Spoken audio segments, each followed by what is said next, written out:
ನೋಡಿ, ಆ್ಯಕ್ಚುಲಿ ಈಗ subject wise qualification ಏನಿರಬೇಕಾಗುತ್ತೆ ನೀವು ಕ್ರೈಸ್ನಲ್ಲಿ ಅಪ್ಲೈ ಮಾಡಬೇಕಂದ್ರೆ, ಫಸ್ಟ್ ಮ್ಯಾಂಡೇಟರಿ ಕಂಡೀಷನ್ ನೋಡಿರಿ, ಟಿ ಇ ಟಿ ಮತ್ತು ಸೆಂಟ್ರಲ್ ಟಿ ಇ ಟಿನಲ್ಲಿ ಪೇಪರ್ 2 ಕ್ವಾಲಿಫೈ ಆಗಬೇಕಾಗಿರುತ್ತೆ. ಸೀರಿಯಲ್ ನಂಬರ್ ಪೋಸ್ಟ್ 1 to 6 ನೀವು ಅಪ್ಲೈ ಮಾಡಬೇಕಂದ್ರೆ. ಓಕೆ, ಅದಾದಮೇಲೆ ಈಗ Kannada, English, Hindi, Urdu, mathematics, physics, chemistry ಮತ್ತು ಬಯಾಲಜಿ, ಜನರಲ್ ಸೈನ್ಸ್ ಇವೆಲ್ಲ ಅಪ್ಲೈ ಮಾಡಬೇಕಂದ್ರೆ ಯಾವೆಲ್ಲ ಡಿಗ್ರಿಯಲ್ಲಿ ನೀವು ಯಾವೆಲ್ಲ ಸಬ್ಜೆಕ್ಟ್ಸನ್ನು ಕಲಿಬೇಕಾಗಿರುತ್ತೆ ಅನ್ನೋದ್ರ ಬಗ್ಗೆ ಮಾಹಿತಿ ಇದೆ. ಕನ್ನಡ ಪೋಸ್ಟಿಗೆ ನೀವು ಅಪ್ಲೈ ಮಾಡಬೇಕಂತ ಹೇಳಿದರೆ B A with Kannada as a major subject ಅಂತ ಹೇಳ್ತಾರೆ. ಓಕೆ, ನೀವು ಡಿಗ್ರಿಯಲ್ಲಿ ಕನ್ನಡ ಒಂದು ಮೇಜರ್ ಸಬ್ಜೆಕ್ಟ್ ಆಗಿರಬೇಕಾಗುತ್ತೆ. ಅದೇ ಥರ ಇಂಗ್ಲೀಷ್ಗೆ ಅಪ್ಲೈ ಮಾಡಬೇಕಂದ್ರೆ ಇಂಗ್ಲೀಷ್ ಒಂದು ಮೇಜರ್ ಸಬ್ಜೆಕ್ಟ್ ಆಗಿರಬೇಕಾಗುತ್ತೆ. ಹಿಂದಿ ಅಪ್ಲೈ ಮಾಡಬೇಕಂದ್ರೆ Hindi as a major subject plus B ಎಡ್ನಲ್ಲಿ ಹಿಂದಿ ಮೆಥಡ್ ವೇರ್ ಅಪ್ಲಿಕೇಬಲ್ ಅಂತ ಇದೆ. ಉರ್ದು ಅಥವಾ ನೀವು ಅಪ್ಲೈ ಮಾಡಬೇಕಂದ್ರೆ B A with Urdu as a major subject ಅಂತ ಹೇಳಿದ್ದಾರೆ.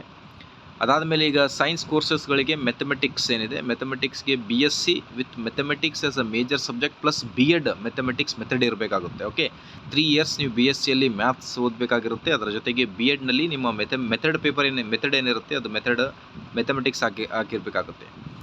ಫಿಸಿಕ್ಸ್ ಅಪ್ಲೈ ಮಾಡಬೇಕಂದ್ರೆ B S C with physics as a major subject plus B ಎಡ್ನಲ್ಲಿ ಫಿಸಿಕ್ಸ್ ಮೆಥಡ್ ಆಗಬೇಕಾಗಿರುತ್ತೆ.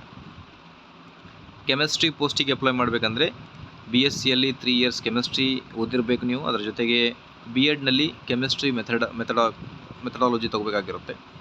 ಬಯಾಲಜಿ ಪೋಸ್ಟಿಗೆ ಅಪ್ಲೈ ಮಾಡಬೇಕಂದ್ರೆ B S C with biology, botany, zoology plus B ಎಡ್ನಲ್ಲಿ biology method ತೊಗೋಬೇಕಾಗುತ್ತೆ.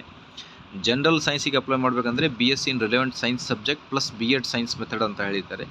Social ಸೈನ್ಸಿಗೆ ನೋಡಿ B A with history or political science ಅಥವಾ okay B ಎನಲ್ಲಿ with history, political science, economics, sociology and geography plus B ಎಡ್ನಲ್ಲಿ social science method ಆಗಿಬರುತ್ತೆ. Okay, so based on the document, so ಇದು ಒಂದು qualification ಆಗಿರುತ್ತೆ. ಇದರ ಜೊತೆಗೆ ಸೋಷಿಯಲ್ ಸೈನ್ಸ್ನವರಿಗೆ ಒಂದು ಮ್ಯಾಂಡೇಟರಿ ಕಂಡೀಷನ್ ಇದೆ. ಏನಿದೆ ಅಂತ ನೋಡ್ತಾ ಬಂದರೆ ನೋಡಿ, ಇಲ್ಲಿ ಸಮಾಜ ವಿಜ್ಞಾನ ಶಿಕ್ಷಕರಿಗೆ ಒಂದು ಸೂಚನೆಯನ್ನು ಕೊಟ್ಟಿದ್ದಾರೆ. ವಸತಿ ಶಾಲೆಗಳು ಆಂಗ್ಲ ಮಾಧ್ಯಮದಲ್ಲಿ ನಡೆಯುತ್ತಿರುವುದರಿಂದ ಸಮಾಜ ವಿಜ್ಞಾನ ಶಿಕ್ಷಕರು ಹುದ್ದೆಗೆ ಅರ್ಜಿ ಸಲ್ಲಿಸುವ ಅಭ್ಯರ್ಥಿಗಳು ಪದವಿಯನ್ನು ಆಂಗ್ಲ ಮಾಧ್ಯಮದಲ್ಲಿ ವ್ಯಾಸಂಗ ಮಾಡಿರಬೇಕು. ಪದವಿಯನ್ನು ಆಂಗ್ಲ ಮಾಧ್ಯಮದಲ್ಲಿ ವ್ಯಾಸಂಗ ಮಾಡಿರುವ ಬಗ್ಗೆ ಸಂಬಂಧಪಟ್ಟ